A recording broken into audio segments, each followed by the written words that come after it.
దేవునికి మహిమ కలుగునుగాక. ఈ దినం దేవుని వాక్యం, ఆయన తన ఆలయములో ఆలకించి నా ప్రార్థన అంగీకరించును. గమనించినట్లయితే కనుక దేవుడు మన ప్రార్థనను ఆలకిస్తాడు, అంగీకరిస్తాను అనేసి ఆయన సెలవిస్తున్నాడు.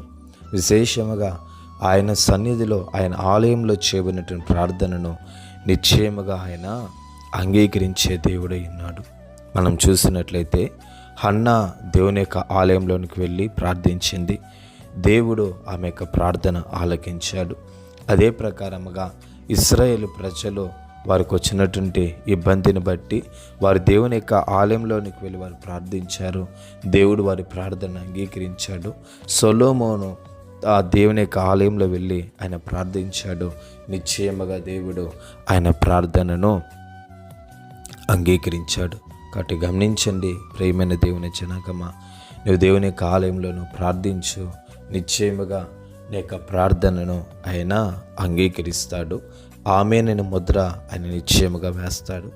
ఇంట్లో ప్రార్థన చేస్తే వినడంటే నువ్వు ఎక్కడ ప్రార్థించినా కూడా దేవుడు మన ప్రార్థన ఖచ్చితంగా వింటాడు.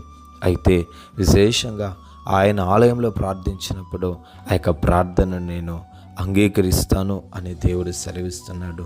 దావీదు కూడా అనేక మార్లు దేవుని యొక్క ఆలయంలోనికి వెళ్ళి ప్రార్థించాడు. కాబట్టి మనం కూడా ప్రార్థిద్దాం, దేవుని యొక్క సమాధానమును, దేవుని యొక్క జవాబును మనం పొందుకుందాం. దేవుడు మనల్ని దీవించునుగాక.